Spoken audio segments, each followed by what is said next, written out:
Hello विद्यार्थीगण, प्रयास academy के online platform पे आपका हार्दिक स्वागत है।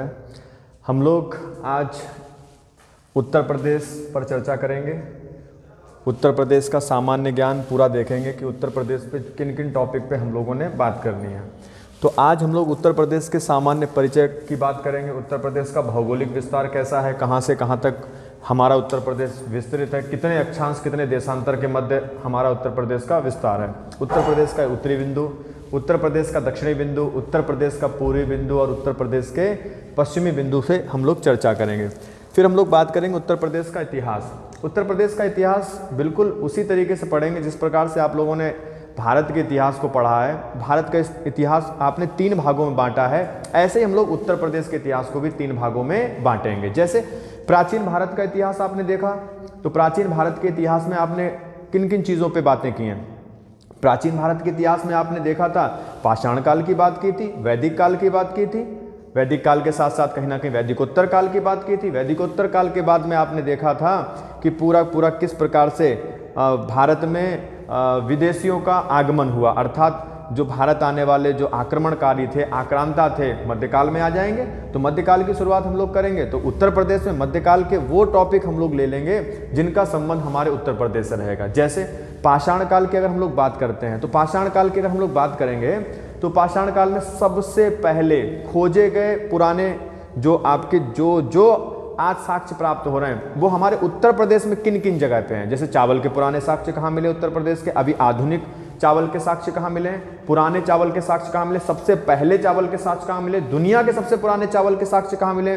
अगर इनका संबंध हमारे उत्तर प्रदेश से है तो हम लोग इनकी भी बात करेंगे कि हम पाषाण काल में उत्तर प्रदेश के जो संबंधित क्षेत्र होंगे उन पे चर्चाएं करेंगे। जैसे हम लोग इलाहाबाद के कोल्डी हवा की बात करेंगे। इलाहाबाद के कोल्डी हवा के साथ साथ अगर हम लोग देखें तो और भी उत्तर प्रदेश में आलमगीरपुर की बात करेंगे। उत्तर प्रदेश में आलमगीरपुर के साथ साथ जो अभी हाल ही फिलहाल में आपके उत्तर प्रदेश में वैदिक सभ्यता का एक नवीनतम साक्ष्य प्राप्त हुआ है, वो हमारे किस जिले से हुआ है, इनकी भी बात हम लोग करने वाले हैं। तो ये तो हमारा हो जाएगा प्राचीन उत्तर प्रदेश का इतिहास हो जाएगा। मध्यकालीन उत्तर प्रदेश के इतिहास में वही आपका पूरा मध्यकाल के जो दौर चलेंगे, तो यहाँ पर किन किन लोगों ने आकर के हमारे उत्तर प्रदेश में स्थापनाएं की हैं। जैसे सबसे पहले आगरा शहर की स्थापना कैसे हुई, जौनपुर की स्थापना कैसे हुई, जौनपुर की स्थापना जो हुई है वो किन शासकों ने की है, और जौनपुर का विस्तार जो है वो किन शासकों ने किया है। हम लोग बात करने वाले हैं अटाला मस्जिद की बात करेंगे। अटाला मस्जिद की बात करें तो सरकी शैली की बात करेंगे। उत्तर प्रदेश में एकमात्र जो मस्जिद जो निर्मित की गई है सरकी शैली द्वारा निर्मित की गई, वो किस जिले में है, हम इन पर भी चर्चा करने वाले हैं। तो हम लोग बात कर लेते हैं उत्तर प्रदेश का सबसे पहले भौगोलिक विस्तार, और हम यूपी में क्या क्या चीज़ें पढ़ेंगे वो देख लेते हैं। जैसे हम लोग यूपी में पढ़ने वाले जो चीज़ें हैं वो कौन कौन सी चीज़ें पढ़ लें, ये पूरा इतिहास पढ़ेंगे। और इतिहास आपका होगा प्राचीन, मध्यकालीन और आधुनिक। आधुनिक भारत का इतिहास जो है उसमें से हम यूपी के वो चीज़ें उठा लेंगे। जैसे आपके 1857 के विद्रोह, उत्तर प्रदेश से होने वाले किन किन क्षेत्रों से उत्तर प्रदेश में 1857 का विद्रोह हुआ, उत्तर प्रदेश में कौन कौन से ऐसे आधार स्थापित किए गए। जैसे कि स्थापत्य कला की बात करेंगे। सबसे पहले किसका विकास हुआ, स्थापत्य कला का विकास किस काल में हुआ, मौर्य काल में हुआ। तो मौर्य काल में उत्तर प्रदेश में कौन कौन सी जगह स्थापत्य कला का विकास हुआ, हम इनकी ही बात करेंगे। तो अभी हम लोग देख लेते हैं हम लोग पढ़ने क्या वाले हैं यूपी में। जैसे हमने बात की उत्तर प्रदेश के इतिहास की बात की, पूरा उत्तर प्रदेश का भूगोल पढ़ेंगे। जलवायु जिसमें आएगा, कृषि आएगा, कृषि क्षेत्र आएंगे, तराई क्षेत्र आएगा, भ्रामर क्षेत्र आएंगे, तो हम इनकी बात करेंगे। इसके साथ साथ वनस्पति जीव की बात करेंगे, प्रमुख अनुसंधान संस्थान की बात करेंगे, प्रमुख प्रशासनिक विभाग की बात करेंगे, ऊर्जा संसाधन की बात करने वाले हैं, और खनिज पदार्थ की बात करेंगे, परिवहन संचार की बात करेंगे, जनगणना और संस्कृत विविधताएं, और इसके साथ साथ हम लोग अर्थशास्त्र की भी यूपी में हम लोग बात करने वाले हैं। तो उत्तर प्रदेश का भौगोलिक विस्तार जो है ये कहाँ से शुरू होता है और किन किन बिंदुओं पर आकर के हम लोगों ने चर्चाएं की थी। तो उत्तर प्रदेश का सबसे पहले हम लोग भौगोलिक विस्तार देख लेते हैं कि कहाँ पे आकर के उत्तर प्रदेश का आधार हम लोगों ने स्थापित करना है। जैसे अगर हम लोग बात करें कि उत्तर प्रदेश का है वो किन किन माध्यमों से लिया जाएगा और कैसे कैसे यहाँ पर तथ्य आएंगे और उन तथ्यों को कैसे कैसे आपको यहाँ पर लेके चलना है। जैसे अगर हम लोग बात करते हैं कि ये आपका पूरा भारत का मैप है। तो भारत के मानचित्र के आधार पर आपने देख लेना। पहले तो सबसे पहले हम इसको समझ लेते हैं कि भारत का भौगोलिक विस्तार कैसे है। तो भारत का भौगोलिक विस्तार जो है ये कहाँ से शुरू होता है और कहाँ पर आकर के ख़त्म हो रहा है, तो इन पर भी हम लोग थोड़ी बहुत चर्चाएं कर लेते हैं। जैसे अगर हम लोग बात करें भारत का सबसे उत्तरी बिंदु, ये भारत का सबसे उत्तरी बिंदु है और ये भारत का सबसे स्थलीय दक्षिणी बिंदु है, और जबकि भारत का सबसे दक्षिणी बिंदु है वो इस जगह आएगा। जैसे भारत का सबसे दक्षिणी बिंदु जो है ये हमारा पड़ेगा अंडमान निकोबार द्वीप समूह पर। कहाँ पड़ेगा? अंडमान निकोबार द्वीप समूह पर। अंडमान निकोबार द्वीप समूह पे पड़ेगा तो 6 डिग्री 4 मिनट पड़ेगा। कितना होगा ये? 6 डिग्री 4 मिनट होगा। और भारत का स्थलीय दक्षिणी बिंदु जो है ये कितने डिग्री पे है? तो भारत का स्थलीय दक्षिणी बिंदु जो मिलेगा ये आपको मिलेगा कितना? 8 डिग्री 4 मिनट पर। कितना मिलेगा? 8 डिग्री 4 मिनट पर। अगर हम लोग बात करें भारत के पश्चिमी बिंदु की और भारत के हम लोग बात करें पूर्वी बिंदु की और बात करें हम लोग भारत के उत्तरी बिंदु की, तो अगर हम लोगों ने जैसे बातें की थी भारत का सबसे पूर्वी बिंदु कौन सा है, तो हमारा पूर्वी बिंदु कितने डिग्री अक्षांश पर है? 97 डिग्री 25 मिनट पर है। कितना है? 97 डिग्री 25 मिनट पर है। और अगर हम लोग भारत के पश्चिमी बिंदु की और हमारा 68 डिग्री 7 मिनट से लेकर के पूरा 97 डिग्री 25 मिनट तक ये आपका विस्तृत है। जैसे हमने बात की थी कि हमारे भारत का भौगोलिक विस्तार अक्षांश और देशांतर के मध्य किस प्रकार से विस्तृत है, तो भारत का उत्तरी बिंदु जो है हमारा ये किस राज्य में? ये वर्तमान पड़ेगा लद्दाख। किस राज्य में पड़ेगा? लद्दाख। भारत का जो हमारा उत्तरी बिंदु है ये उत्तरी बिंदु लद्दाख में पड़ेगा और इसी उत्तरी बिंदु को हम लोग क्या बोलेंगे? इंदिरा कॉल। इसको क्या नाम दिया? इंदिरा कॉल। जबकि भारत का दक्षिणी बिंदु जो है हमारा, तो भारत का दक्षिणी बिंदु जो है ये हमारा कहाँ पे है? अंडमान में है, तो इसको हम लोग बोलेंगे इंदिरा पॉइंट। क्या बोलेंगे? इंदिरा पॉइंट। इसी इंदिरा पॉइंट को हम लोग पिगमेलियन पॉइंट बोल देते हैं। क्या बोल देते हैं? पिगमेलियन पॉइंट बोल देते हैं। इसी इंदिरा पॉइंट को हम लोग पिगमेलियन पॉइंट भी बोल देते हैं। इसी इंदिरा पॉइंट को हम लोग पार्सन पॉइंट के नाम से भी जानते हैं। जबकि अगर हम लोग बात करेंगे कि हमारे भारत का सबसे पूर्वी बिंदु जो है ये किस राज्य में है? ये हमारा अरुणाचल प्रदेश राज्य में है। किस राज्य में है? अरुणाचल प्रदेश राज्य में है। जबकि अगर हम लोग बात करेंगे भारत का सबसे पश्चिमी बिंदु जो है ये हमारा किस राज्य में है? गुजरात राज्य में है। ये सबसे पश्चिमी बिंदु हमारा किस राज्य में? गुजरात राज्य में। और बिंदु के जब नाम ले लेगा यहाँ पर तो आपको याद रखना है कि पश्चिमी बिंदु जो है हमारा वो कहां पर पड़ेगा? ये सर क्रीक में पड़ेगा। कहां पड़ेगा? सर क्रीक पड़ेगा।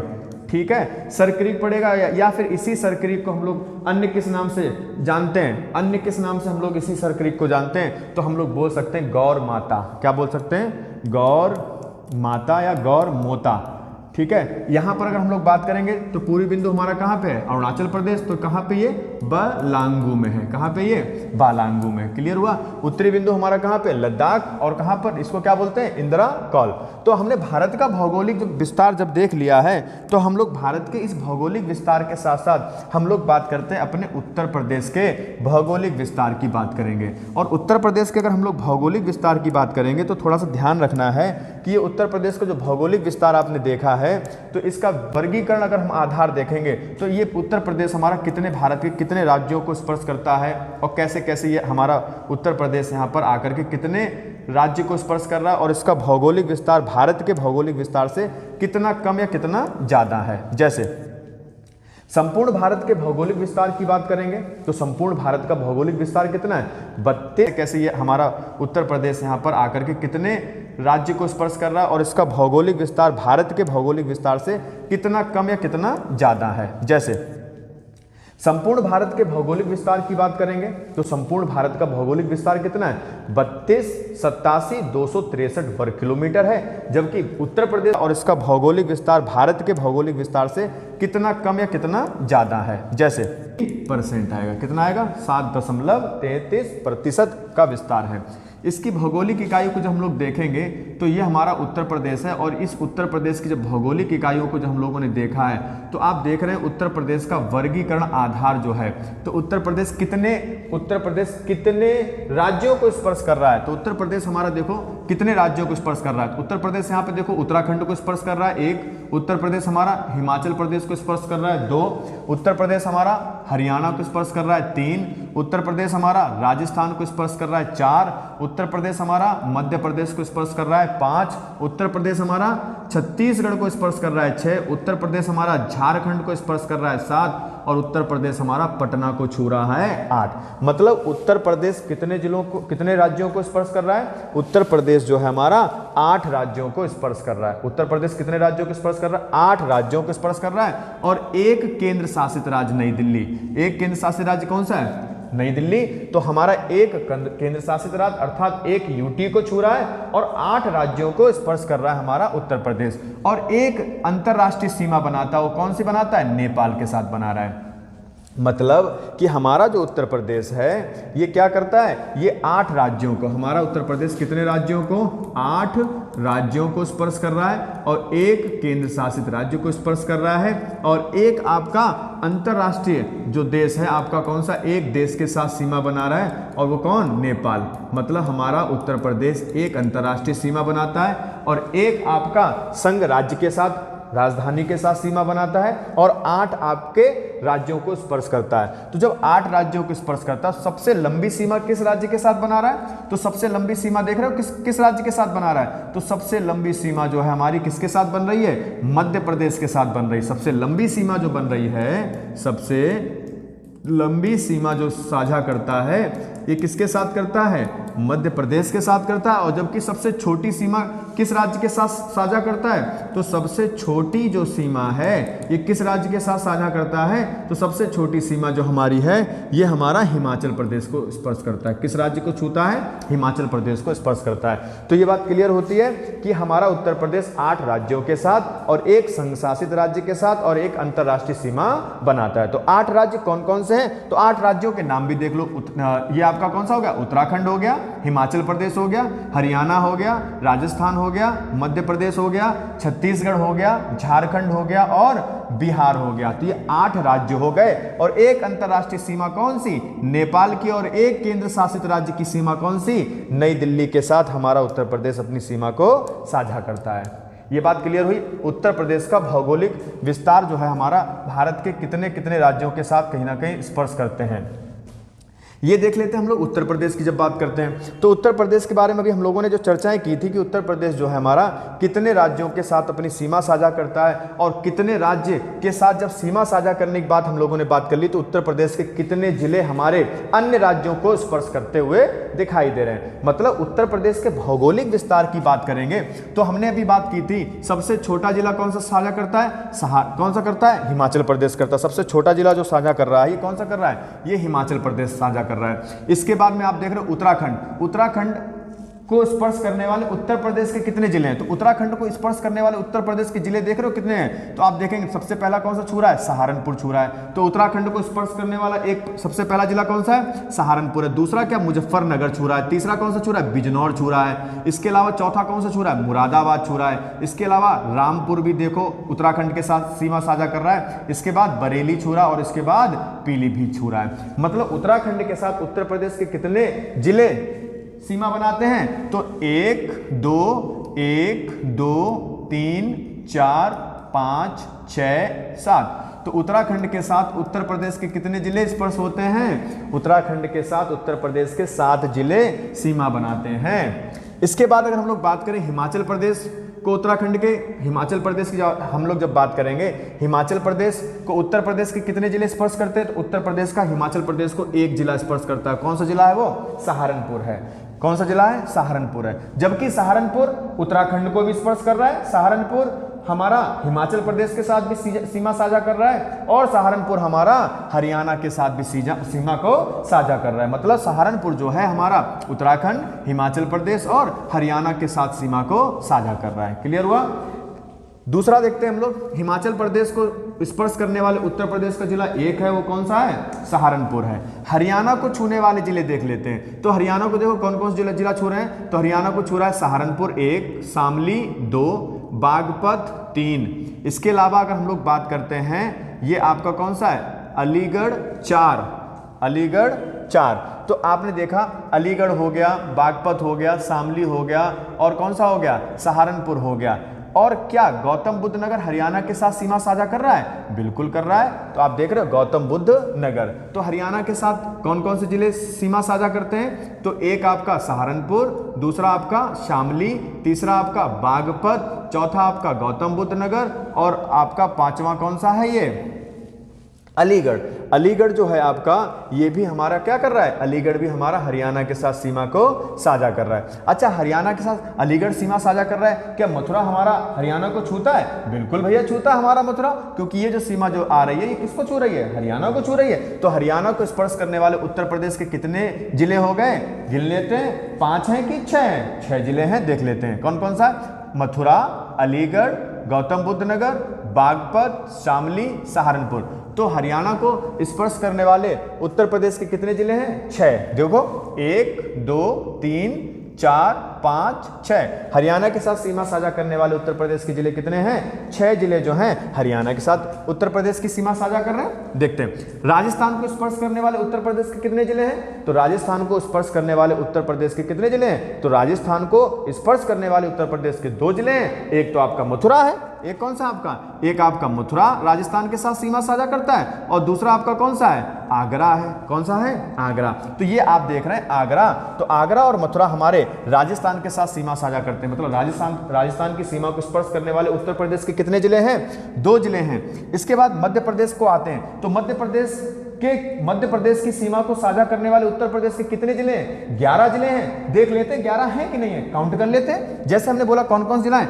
एक तो आप देख रहे हैं मथुरा है 1, दूसरा कौन सा देख रहे हैं? इटावा है 2, तीसरा कौन सा देख रहे हैं? जालौन है 3, फिर चौथा कौन सा देख रहे हैं? झांसी है 4, फिर कौन सा देख रहे हैं? ललितपुर है पूरा ये 5, और इसके बाद कौन सा हो गया? महोबा आपका हो गया 6, महोबा के बाद आपका कौन सा हो गया? बांदा हो गया आपका 7, फिर आपका चित्रकूट 8, फिर इलाहाबाद 9, मिर्जापुर 10 और आपका बचा हुआ सोनभद्र 11। तो मध्य प्रदेश के साथ सीमा साझा करने वाले उत्तर प्रदेश के कितने जिले हैं? कितने जिले उत्तर प्रदेश के मध्य प्रदेश के साथ सीमा साझा करते हैं? 11 जिले जो हैं हमारे उत्तर प्रदेश के मध्य प्रदेश की सीमा को स्पर्श करते हैं। आगे देखते हैं छत्तीसगढ़ को छूने वाले उत्तर प्रदेश के कितने जिले हैं? तो छत्तीसगढ़ को छूने वाले उत्तर प्रदेश के कितने जिले हैं? तो छत्तीसगढ़ देखो सिर्फ एक ही जिले से छू रहा है, यही तो सीमा बना रहा है यहाँ पे। तो ये जो सीमा बना रहा है छत्तीसगढ़ को कितने जिले छू रहे हैं? छत्तीसगढ़ को एक जिला स्पर्श कर रहा है। झारखंड को कितने जिले छू रहे हैं? तो झारखंड के साथ सीमा साझा करने वाले उत्तर प्रदेश के कितने जिले हैं? तो एक जिला है। बिहार के साथ कितने जिले साझा हो रहे हैं? तो देख लेते हैं, एक तो आपका सोनभद्र 1, चंदौली 2, गाजीपुर 3, बलिया 4, देवरिया 5 और आपका कुशीनगर। जैसे नेपाल के साथ उत्तर प्रदेश के कितने जिले सीमा साझा करते हैं? तो देखो नेपाल के साथ नंबर 1 पीलीभीत, नंबर 2 लखीमपुर, फिर बहराइच, नंबर 4 श्रावस्ती, नंबर 5 बलरामपुर और नंबर 6 सिद्धार्थनगर और नंबर 7 आपका महाराजगंज, सिद्धार्थनगर, बलरामपुर, श्रावस्ती, बहराइच, लखीमपुर और पीलीभीत। तो कितने जिले हो गए? नेपाल के साथ सीमा साझा करने वाले उत्तर प्रदेश के कितने जिले हो गए? 7 जिले नेपाल के साथ उत्तर प्रदेश के जिले सीमा साझा करते हैं। तो हम लोग देख रहे हैं कि उत्तर प्रदेश का सबसे उत्तरी बिंदु कौन सा है? उत्तर प्रदेश का सबसे उत्तरी बिंदु कौन सा है? तो उत्तर प्रदेश का सबसे उत्तरी बिंदु जो है हमारा वो कौन सा है? तो देखो उत्तर प्रदेश का सबसे उत्तरी बिंदु का विस्तार जो है हमारा वो कहां पे दिख रहा है? उत्तर प्रदेश का सबसे उत्तरी बिंदु जो दिख रहा है आपको, ये कहां दिख रहा है? सहारनपुर में दिख रहा है। तो उत्तर प्रदेश का सबसे उत्तरी बिंदु सहारनपुर। उत्तर प्रदेश का सबसे दक्षिणी बिंदु, तो उत्तर प्रदेश का सबसे दक्षिणी बिंदु कौन सा है? सोनभद्र है। उत्तर प्रदेश का सबसे पूर्वी बिंदु जो है वो कौन सा है? बलिया है। जैसे हम लोगों ने बात की भारत का सबसे पूर्वी बिंदु कौन सा था? अरुणाचल प्रदेश था। वैसे ही हमारा उत्तर प्रदेश का सबसे पूर्वी बिंदु जो है, ये उत्तर प्रदेश का सबसे पूर्वी बिंदु जो है वो कौन सा है? बलिया है। उत्तर प्रदेश का सबसे उत्तरी बिंदु जो है वो कौन है? सहारनपुर है। उत्तर प्रदेश का सबसे पश्चिमी बिंदु जो है वो कौन सा है? शामली है।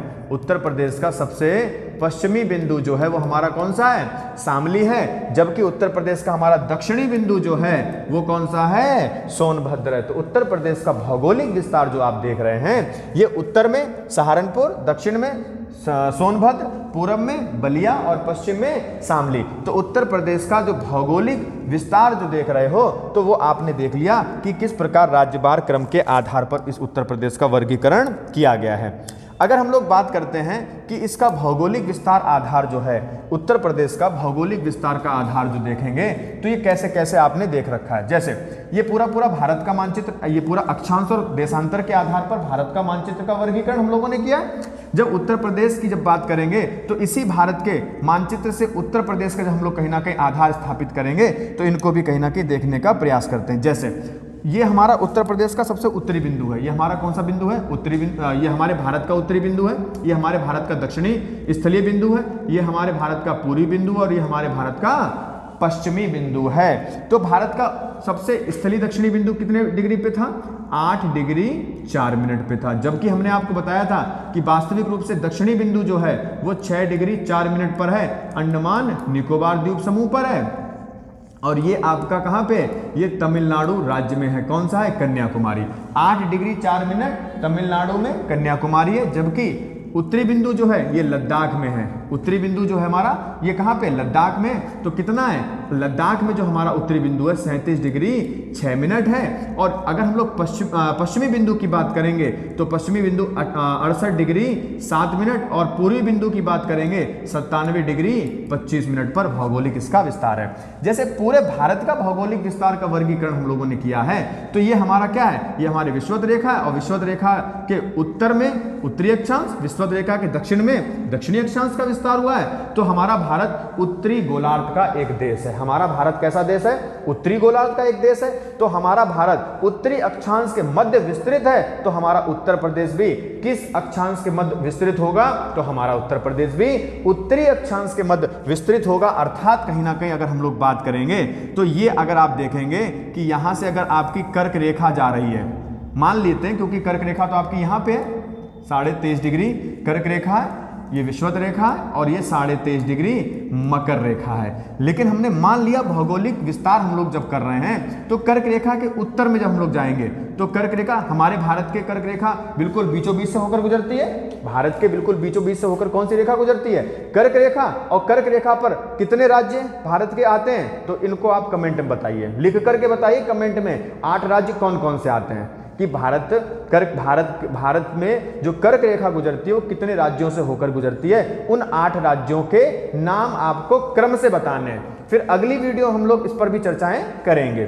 तो अभी हम लोगों ने बात की थी उत्तर प्रदेश का सबसे दक्षिणी बिंदु, जो हमने बात की थी तो उत्तर प्रदेश का सबसे दक्षिणी बिंदु जो था ये किस जिले पर स्थित था, तो उत्तर प्रदेश का सबसे दक्षिणी बिंदु जो हमारा था ये सोनभद्र है। कौन सा है, सोनभद्र था। जैसे भी हम लोगों ने बातें की थी, सोनभद्र हमारे उत्तर प्रदेश का सबसे दक्षिणी बिंदु जो है ये क्या है, उत्तर प्रदेश का सबसे दक्षिणी बिंदु जो है हमारा सोनभद्र है। कौन सा है, सोनभद्र है। कितने डिग्री अक्षांश पर है, तो ये हमारा 23 डिग्री 52 मिनट पर है, 23 डिग्री 52 मिनट पे है। उत्तरी बिंदु हमारा उत्तर प्रदेश का कहां पे, तो उत्तरी बिंदु हमारा उत्तर प्रदेश का सहारनपुर है। उत्तरी बिंदु हमारे उत्तर प्रदेश का कौन सा है, सहारनपुर है। कितने डिग्री अक्षांश पर है, तो 30 डिग्री 24 मिनट पर है। कितने डिग्री अक्षांश पर है, 30 डिग्री 24 मिनट पर है। तो उत्तर प्रदेश का सबसे पश्चिमी बिंदु कौन सा है, तो पश्चिमी बिंदु कौन सा है, तो 77 डिग्री 5 मिनट। तो 77 डिग्री 5 मिनट कहां पर है, ये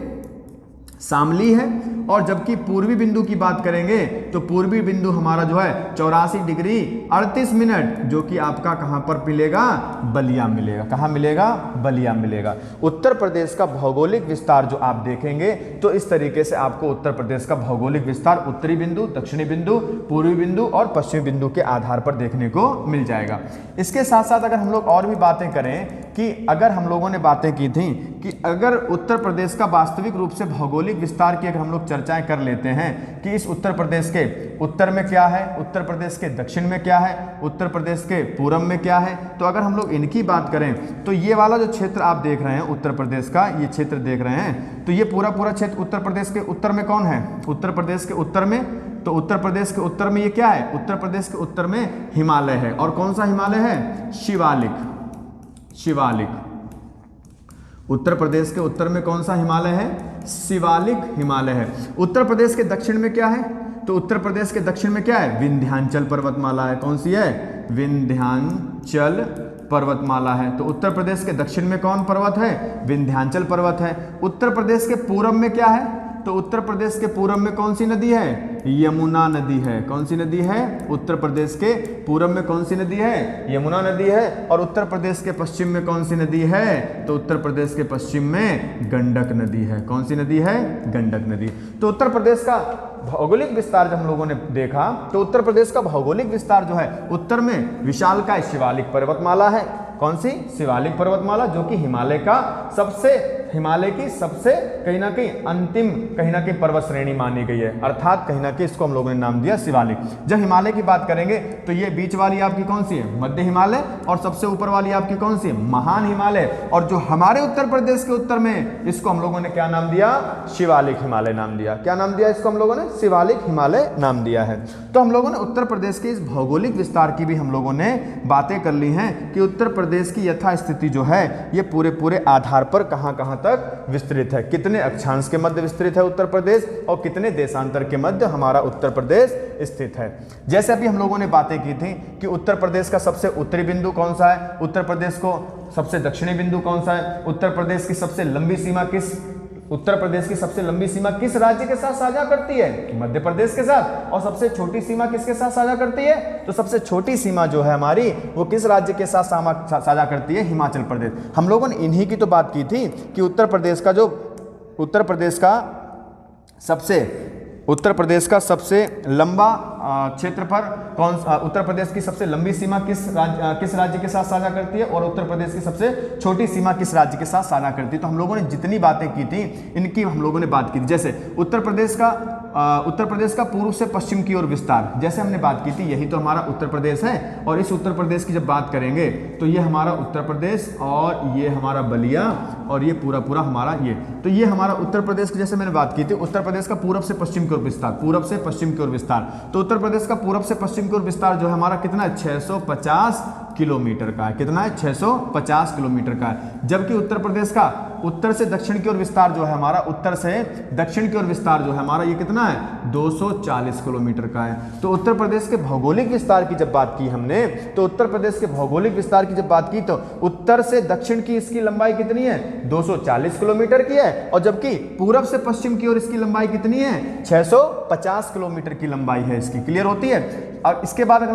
हम लोगों ने बातें जो की थी कि सोनभद्र से कितने राज्यों की सीमा स्पर्श करती है, तो अभी हम लोगों ने देखा था कि ये सोनभद्र है और सोनभद्र से कितने राज्यों की सीमा स्पर्श करती है? नंबर 1 पे बिहार राज्य की सीमा स्पर्श करती है। किसकी करती है? बिहार राज्य की करती है। नंबर 2 पे झारखंड राज्य की सीमा स्पर्श करती है। फिर आपकी छत्तीसगढ़ की सीमा स्पर्श करती है और फिर आपकी एमपी की सीमा स्पर्श करती है। मतलब कि जो अभी हम लोगों ने पीछे मानचित्र में देखा था, तो सोनभद्र से उत्तर प्रदेश की कितनी सीमाएं? मध्य प्रदेश, छत्तीसगढ़, झारखंड और बिहार। तो कुल कितनी सीमाएं साझा करती हैं? 4 सीमाएं साझा हमारे उत्तर प्रदेश से कौन? उत्तर प्रदेश के सोनभद्र से 4 राज्यों की सीमाएं साझा करती हैं। उत्तर प्रदेश के साथ सबसे अधिकतम सीमा साझा करने वाला कौन सा? मध्य प्रदेश देश। कितने? उत्तर प्रदेश के जिले 11 जिले। और सबसे छोटी सीमा साझा करने वाला कौन सा है? हिमाचल प्रदेश। उत्तर प्रदेश के कितने जिले? 1 जिला। और वो 1 जिला कौन सा है? कमेंट में आप इसको लिखकर बताएं। उत्तर प्रदेश का सबसे पूर्वी जिला बलिया, सबसे पश्चिमी जिला शामली, उत्तर प्रदेश सबसे उत्तरी जिला सहारनपुर और उत्तर प्रदेश का सबसे दक्षिणी जिला सोनभद्र है। सबसे दक्षिणी जिला सोनभद्र है। राज्य का सबसे बड़ा जिला क्षेत्रफल की दृष्टि से अगर देखेगा तो सबसे बड़ा उत्तर प्रदेश का जिला क्षेत्रफल की दृष्टि से कौन सा है? लखीमपुर खीरी। उत्तर प्रदेश का सबसे बड़ा क्षेत्रफल की दृष्टि से। और यहाँ पर एक राष्ट्रीय पार्क है, उस राष्ट्रीय पार्क का नाम आपको बताना, क्योंकि जब मैं आपको राष्ट्रीय पार्क लेके चलूंगा तो मैं उसमें इसकी लखीमपुर खीरी की बात करूंगा। क्लियर हुआ? उस राष्ट्रीय पार्क का नाम आपको बताना है कि कौन सा राष्ट्रीय पार्क हमारा लखीमपुर में स्थित है। तो हमारे उत्तर प्रदेश का सबसे बड़ा जिला जो है वो कितना है? 7680 वर्ग किलोमीटर में विस्तृत है। कौन सा जिला? लखीमपुर खीरी। राज्य का सबसे छोटा जिला जो है वो कौन सा? हापुड़। इसका विस्तार मात्र 660 वर्ग किलोमीटर में है। सहारनपुर से सीमा साझा करने वाले हमारे भारत के कितने राज्य हैं? उत्तर प्रदेश राज्य में सबसे उत्तर में जो राज्य है सहारनपुर, इस सहारनपुर से सीमा साझा करने वाले कितने राज्य हैं? हरियाणा, हिमाचल प्रदेश, उत्तराखंड। कितने राज्य हैं? 3 राज्य। राज्य में कृषि जलवायु कितनी है? राज्य में कृषि जलवायु जो कृषि जलवायु को जो बांटा गया है, तो हमारे उत्तर प्रदेश राज्य में कितने कृषि जलवायु क्षेत्र हैं? तो कृषि जलवायु क्षेत्र हमारे उत्तर प्रदेश में कितने हैं? 9 है। राज्य में बहने वाली गंगा नदी की बात करें, यमुना नदी की बात करें, रामगंगा की, गोमती और घाघरा नदी की बात करते हैं। तो जैसे मैंने बोला था कि जो हमारे उत्तर प्रदेश राज्य में जो गंगा, यमुना, रामगंगा, गोमती और घाघरा नदी हैं, तो यहाँ पर आप देखेंगे ये उत्तर प्रदेश का कौन सा जिला है? सहारनपुर। तो सहारनपुर से ये नदी कौन सी आ रही है? ये उत्तर प्रदेश से। ये कौन सा जिला है? ये उत्तर प्रदेश की हम लोग बात करेंगे तो उत्तर प्रदेश में जब हम लोग देखेंगे कि ये कौन सा जिला हमारा है? सहारनपुर जिला है। कौन सा जिला है? सहारनपुर। तो इसको थोड़ा देखने का प्रयास करेंगे।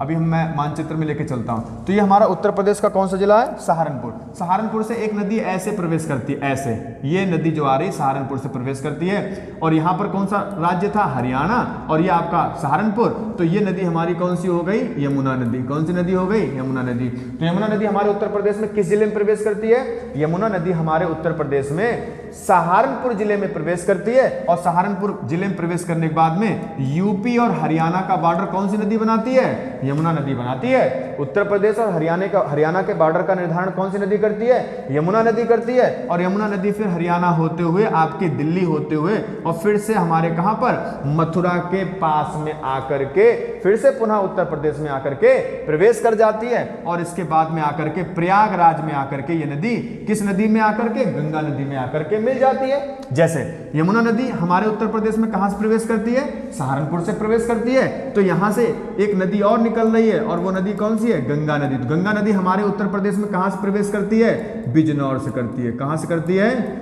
बिजनौर जिले से प्रवेश करती है। गंगा नदी उत्तर प्रदेश में कहां से प्रवेश करती है? बिजनौर से प्रवेश करती है। और बिजनौर से होते होते आते आते ये कहां पर? प्रयागराज में आकर के यमुना नदी में मिल जाती है। बिजनौर से ही एक नदी और प्रवेश करती है। इस नदी का नाम क्या है? रामगंगा नदी है। और रामगंगा नदी जो है हमारी ये बिजनौर से प्रवेश करती है। और जब ये रामगंगा नदी बिजनौर से प्रवेश करती है तो ये भी हमारी रामगंगा नदी जो है ये आकर के कहां पर? ये रामगंगा नदी जो है हमारी ये कन्नौज में मेहंदी घाट में आकर के किस नदी में मिल जाती है? कन्नौज में मेहंदी घाट में आकर के किस नदी में मिल जाती है? कन्नौज में आकर मेहंदी घाट में आकर के गंगा नदी में मिलने का काम करती है। जैसे अगर हमने देखा था कि ये आप देख रहे हो उत्तर प्रदेश में अगर हम लोगों ने इनकी बातें की थी तो थोड़ा ध्यान देना। अभी मैंने यमुना नदी बताई थी आपको। तो यमुना नदी हमारे उत्तर प्रदेश में कहां से आ रही है? तो यमुना नदी हमारे उत्तर प्रदेश में ऐसे आ रही है। ये आपकी कौन सी नदी है? यमुना नदी। यमुना नदी सहारनपुर में प्रवेश करी, हरियाणा और यूपी का बॉर्डर बनाया और दिल्ली होते हुए मथुरा में आकर के क्या करती है? फिर से ये हमारी क्या उत्तर प्रदेश में प्रवेश कर जाती है। आगरा होते हुए इटावा और इटावा के बाद में जालौन होते हुए सीधी कहां पर? प्रयागराज में। उत्तराखंड में ये आपकी यमुना नदी थी। कौन सी नदी थी? यमुना नदी थी। यहाँ से उत्तराखंड से एक नदी निकलती है, उत्तराखंड से एक नदी निकल रही है और वो कौन सी? गंगा नदी। तो गंगा नदी का उद्गम कहाँ से होता है? गंगा नदी का उद्गम जो होता है ये हमारा गंगोत्री ग्लेशियर से होता है। कहाँ से होता है? गंगोत्री ग्लेशियर से होता है। और गंगोत्री ग्लेशियर से जब ये नदी बहती हुई बहाव के साथ आगे आती है तो आपको एक जगह मिलेगी आगे, गौमुख नामक स्थान। तो गंगा का नाम जो है गंगोत्री में क्या है? गंगा का नाम गंगोत्री ग्लेशियर से जब ये उद्गम होता है तो गंगा का नाम गंगोत्री ग्लेशियर से जब इसका उद्गम होता है तो इसका नाम आपको कमेंट में बताना है। और जैसे गौमुख नामक स्थान पर पहुंचती है, कौन?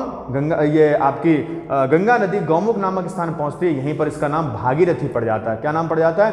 भागीरथी नदी नाम पड़ जाता है। और भागीरथी नदी बहाव के साथ आगे आती है, देवप्रयाग में आकर इस भागीरथी का नाम क्या हो जाता है? गंगा हो जाता है। और ये देवप्रयाग के बाद में आकर के सीधी जब तक ये फरक्का बांध को पार नहीं कर जाती तो फरक्का बांध बांग्लादेश के मध्य, फिर से इस नदी को पुनः भागीरथी नाम से संबोधित किया जाता है। और बांग्लादेश में इस नदी को क्या बोलते हैं? पद्मा के नाम से इसको संबोधित करते हैं। और जाकर के ब्रह्मपुत्र नदी से मिलकर के विश्व का सबसे बड़ा डेल्टा बनाती है और जिसका नाम क्या है? सुंदरवन डेल्टा। तो सुंदरवन डेल्टा का निर्माण कौन सी नदी करती है? गंगा नदी और ब्रह्मपुत्र नदी दोनों मिलकर के करती हैं। ठीक है, आगे आते हैं। तो गंगा नदी का उद्गम कहां से होता है? बिजनौर से। तो बिजनौर से गंगा नदी का उद्गम हो गया। और जब बिजनौर से गंगा नदी का उद्गम हो गया तो गंगा नदी आकर के ये बुलंदशहर, गंगा नदी कहां आ गई? बुलंदशहर में आ गई और बुलंदशहर में आकर उत्तर प्रदेश का एकमात्र परमाणु संयंत्र की स्थापना बुलंदशहर में इसी नदी पर होती है, जिसको हम लोगों ने नाम दिया है क्या? नरौरा बांध। क्या नाम दिया है? नरौरा बांध। नरौरा बांध हमारे उत्तर प्रदेश में कहां मिलेगा? बुलंदशहर मिलेगा। और बुलंदशहर में एक गांव पड़ेगा नरौरा, और इसी नरौरा गांव में एक डैम बनाया गया जो कि परमाणु संयंत्र का कहीं ना कहीं आधार स्थापित करता है। उत्तर प्रदेश में एकमात्र परमाणु संयंत्र की स्थापना किस बांध में होती है? नरौरा बांध में होती है। तो ये बुलंदशहर होते हुए आपकी कासगंज, होते हुए फर्रुखाबाद, कन्नौज होते हुए आपकी कानपुर नगर, होते हुए आपकी सीधी फतेहपुर, और ये कैसे प्रयागराज में आकर के ये नदी किस नदी मिल जाती है? आकर के यमुना नदी में मिल जाती है आकर के। जबकि यहीं से एक नदी निकलती है, कौन सी नदी? रामगंगा नदी। तो रामगंगा नदी का उद्गम कहां से होता है? दूधा टोली पहाड़ी से होता है। रामगंगा नदी का उद्गम दूधा टोली पहाड़ी पड़ेगी आपकी गढ़वाल में। तो गढ़वाल में दूधा टोली पहाड़ी से एक नदी का उद्गम होता है, और इस नदी का नाम क्या है? रामगंगा नदी है। और रामगंगा नदी जो है, ये रामगंगा नदी के किनारे भारत का सबसे पहले स्थापित किया गया एक राष्ट्रीय पार्क है, जिसका नाम जिम कॉर्बेट नेशनल पार्क जो था। इस जिम कॉर्बेट नेशनल पार्क का नाम वर्तमान में बदल दिया गया है। तो जिम कॉर्बेट नेशनल पार्क का नाम क्या है? रामगंगा राष्ट्रीय पार्क रख दिया गया है। जिम कॉर्बेट राष्ट्रीय पार्क का नाम बदलकर क्या रख दिया गया है? रामगंगा राष्ट्रीय पार्क रख दिया गया है। किस नदी के किनारे है? रामगंगा नदी के किनारे है। रामगंगा नदी उत्तर प्रदेश में किस जिले से प्रवेश करती है? तो रामगंगा नदी उत्तर प्रदेश में बिजनौर जिले से प्रवेश करती है। मुरादाबाद, रामपुर, बरेली, शाहजहांपुर के पास में हरदोई, फर्रुखाबाद होते हुए ये नदी जो है हमारी आकर के कन्नौज में मेहंदी घाट में मिल जाती है। रामगंगा नदी उत्तर प्रदेश की एकमात्र ऐसी नदी जिससे स्वर्ण सोना प्राप्त होता है। उत्तर प्रदेश की एकमात्र ऐसी नदी जिसमें सोने का उत्पादन किया जाता है। तो कौन सी नदी है? रामगंगा नदी है। और रामगंगा नदी जो है हमारे कन्नौज में आकर मेहंदी घाट में आकर के यहाँ पे मिल जाती है। यहाँ पर एक जगह पड़ेगी फुल्लर झील पड़ेगी। तो ये फुल्लर झील जो है, इस फुल्लर झील से एक नदी का उद्गम होता है, और ये नदी कौन सी है हमारी? इस नदी का नाम है गोमती नदी। गोमती नदी नाम है। क्या नाम है इसका? गोमती नदी है। और गोमती नदी जो है हमारी ये सीधी गंगा में कहां पर मिलेगी आकर के? ये गोमती नदी जो है हमारी सीधी कहां मिलेगी? गंगा में आकर के गाजीपुर। और ये गोमती नदी आपकी लखनऊ होते हुए कहां पे? गोमती नदी कहां पे? लखनऊ होते उत्तर प्रदेश की राजधानी किस नदी के किनारे है? तो उत्तर प्रदेश की राजधानी लखनऊ गोमती नदी के किनारे। किस नदी किनारे है? गोमती नदी के किनारे है। तो अभी हम लोग इस उत्तर प्रदेश की नदियां नहीं पढ़ रहे हैं, सिर्फ इसके भौगोलिक विस्तार की जब हम लोग बात कर रहे हैं, तो इनके भौगोलिक विस्तार की जब बात करेंगे तो नदियों की भी बात करेंगे हम लोग, झीलों की बात करेंगे हम लोग, और झीलों के साथ साथ इनके अन्य जितने भी आपके, चाहे वो नदी हो, चाहे आपके झीलें हो, चाहे वो आपके अभ्यारण्य हो, चाहे वो आपके पक्षी विहार हो, चाहे वो आपके तीर्थ स्थल ही क्यों ना हो, जो विशेष तथ्य परीक्षा की दृष्टि से होंगे, हम उन सारे पहलुओं पर हम लोग चर्चा करेंगे। ठीक है। तो एक दृश्य और देख लो भौगोलिक क्षेत्रफल की। अगर हम लोग बात करते हैं तो इस भौगोलिक क्षेत्रफल का आधार जरा थोड़ा सा समझने का प्रयास करना कि यहाँ पर किस प्रकार से इस उत्तर प्रदेश में इन भौगोलिक क्षेत्रों का कहीं ना कहीं आधार स्थापित होता है। जैसे ये पूरा आपका पहाड़ी है, और कौन सी पहाड़ी है? शिवालिक पहाड़ी है। और यहां पर आपकी कौन सी है? और ये आपकी पहाड़ी कौन सी है? बृहद हिमालय। बृहद हिमालय के बाद मध्य हिमालय, और फिर नंबर 3 पे शिवालिक हिमालय। तो जब ये कहीं ना कहीं कोई नदियां, जब यहां पर ग्लेशियर पिघलते होंगे, जैसे आप देखेंगे इसको कि जब कोई ग्लेशियर अगर पिघल रहा है, तो जब कोई ग्लेशियर पिघल रहा है तो नदी का रूप देगा, और जब नदी का कोई रूप देगा, इस तरीके से पहाड़ बने हैं, जब ये पहाड़ बने हैं तो यहाँ पर जब ये ग्लेशियर पिघलेगा तो नदी बह कर के आएगी, और जब नदी बह कर के आएगी इस तरीके से, यहाँ पर जब नदी बह कर के आएगी तो नदी क्या काम करेगी? पहाड़ का अपरदन करेगी। और जब पहाड़ का अपरदन करेगी तो पहाड़ के यहाँ पर बड़े बड़े टुकड़े जो हैं पत्थरों के तोड़ करके क्या गोल लुढ़का करके यहाँ पर आकर के यहाँ पर इस तरीके से एकत्र कर देगी। क्यों? जब तक ये पहाड़ ढलान नुमा मिलेंगे तो नदी के सारे पत्थर भी कट के आते रहेंगे, और जैसे ही ये आकर के मैदानी क्षेत्र में आकर के कोई नदी जब प्रवेश करेगी तो यहाँ पर आकर के ये पूरे पूरे क्षेत्र में आकर के यहाँ पर पत्थर एकत्र हो जाएंगे। नदियाँ बहाव के साथ जब आगे आएंगी तो ये पहाड़ी क्षेत्र में ढलान के साथ क्या करेंगी, पत्थरों को काट करके तो ले आएंगी, लेकिन यहां पर आकर के ये पत्थर सारे के सारे इकट्ठे हो जाएंगे जब नदी किसी मैदानी भाग में प्रवेश करेगी।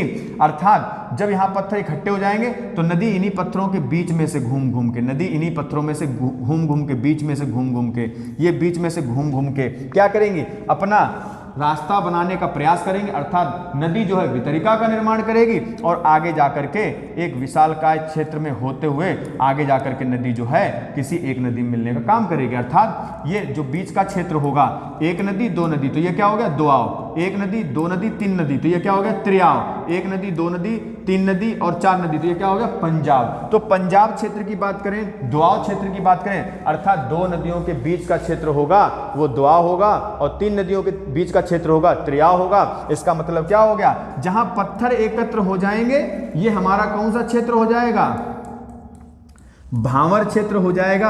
और जहां नदियां इस तरीके से दोआव त्रियाव का निर्माण करेंगी ये कौन सा क्षेत्र हो जाएगा, यही क्षेत्र हमारा कौन सा, तराई क्षेत्र हो जाएगा। यही हम आपको यहां पर समझाना चाह रहे हैं कि जो आपने अभी देखा कि ये वाले क्षेत्र होंगे, पूरी पूरी जो बेल्ट होगी ये कौन सी बेल्ट कहलाएगी, पूरी पूरी जो बेल्ट है ये हमारी कौन सी बेल्ट कहलाई है, ये हमारी पूरी पूरी तराई क्षेत्र के अंतर्गत आती है। अर्थात जहां नदियों का आधार स्थापित होगा ये पूरा पूरा क्षेत्र हमारा तराई क्षेत्र कहलाएगा। कौन सा क्षेत्र कहलाएगा, तराई क्षेत्र कहलाएगा। जब नदियां ऊपर पहाड़ से पानी के रूप में कहीं ना कहीं जब नदी आएगी, पानी एकत्र होकर के जब ग्लेशियर पिघलेगा, पानी बहकर पहाड़ों से नीचे आएगा तो पानी क्या काम करेगा, नदी का पानी जो होगा वो पहाड़ को काटने का काम करेगा, अपर्दन करेगा पहाड़ का, पहाड़ को काटेगा, बड़े बड़े पत्थरों को अपने साथ लुढ़का कर नीचे आएगा और जैसे लुढ़का लुढ़का के जब तक उसको ढाल मिलती रहेगी तब तक तो पत्थर लुढ़कता रहेगा नदी के साथ। लेकिन जैसे ही वो मैदानी भाग में आएगा तो पत्थर एक जगह रुक जाएगा, तो वही क्षेत्र हमारा कौन सा हो जाएगा, वही क्षेत्र हमारा भांवर क्षेत्र हो जाएगा।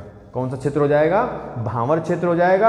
और वही क्षेत्र हमारा भांवर क्षेत्र जब हो जाएगा तो नदी इन्हीं पत्थरों के बीच में से घूम घूम करके अलग अलग क्षेत्रों में विस्तृत होकर के बहना शुरू कर देंगी। तो यही नदियां जो हैं हमारी क्या कहलाएंगी, तराई क्षेत्र का आधार स्थापित करवाएंगी। तो अभी हम लोगों ने इसका बेसिक जाना है कि अब अगर हम लोग बात करते हैं कि किन किन आधारों के साथ साथ यहाँ पर हम लोग चीज़ों को देखने वाले हैं, तो इन्हीं क्षेत्रों को हम लोग कहीं ना कहीं पहचानेंगे और किन किन आधारों के माध्यम से हम लोगों ने चीज़ों को जाना है। जैसे अभी हम लोगों ने जो बातें की थी ये सारी सारी वही बातें हैं। कितने राज्य छू रहे हैं, मध्य प्रदेश को, बिहार को, उत्तराखंड को, हरियाणा को, दिल्ली को, राजस्थान को, छत्तीसगढ़ को, सोनभद्र को, हिमाचल प्रदेश को और नेपाल के साथ कौन कौन से राज्य सीमा बनाते हैं। लेकिन ये थोड़ा सा ये आप देख लो, ये क्या है, ये जैसे मध्य प्रदेश की सीमा को साझा करने वाले उत्तर प्रदेश के 11 जिले थे, ऐसे ही उत्तर प्रदेश की सीमा को साझा करने वाले मध्य प्रदेश के कितने जिले होंगे, तो मध्य प्रदेश के कितने जिले, 13 जिले आपको देखने को मिलेंगे। उत्तर प्रदेश की सीमा को साझा करने वाले मध्य प्रदेश के कितने जिले हैं, 13। कौन कौन सा है, मुरैना है, भिंड है, दतिया है, शिवपुरी है, अशोकनगर, सागर, टीकमगढ़ और आपका छतरपुर, पन्ना, सतना, रीवा और सिंगरौली। ये 13 जिले हमारे उत्तर प्रदेश के साथ कहीं ना कहीं सीमा साझा करते हैं मध्य प्रदेश के।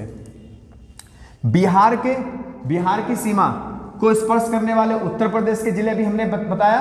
तो अब आप आ जाओ, उत्तर प्रदेश की सीमा को बिहार के कितने जिले स्पर्श करते हैं, पश्चिमी चंपारण, गोपालगंज, सीवान, सारण, भोजपुर, बक्सर, कैमूर और रोहतास। हरियाणा की सीमा को हमारे उत्तर प्रदेश के कितने जिले साझा करते हैं, ये भी हमने भी आपको बताया। तो अब हमारे उत्तर प्रदेश के साथ हरियाणा कितने जिले सीमा साझा करते हैं, यमुनानगर, करनाल, पानीपत, सोनीपत, फरीदाबाद, पलवल और मेवात क्षेत्र।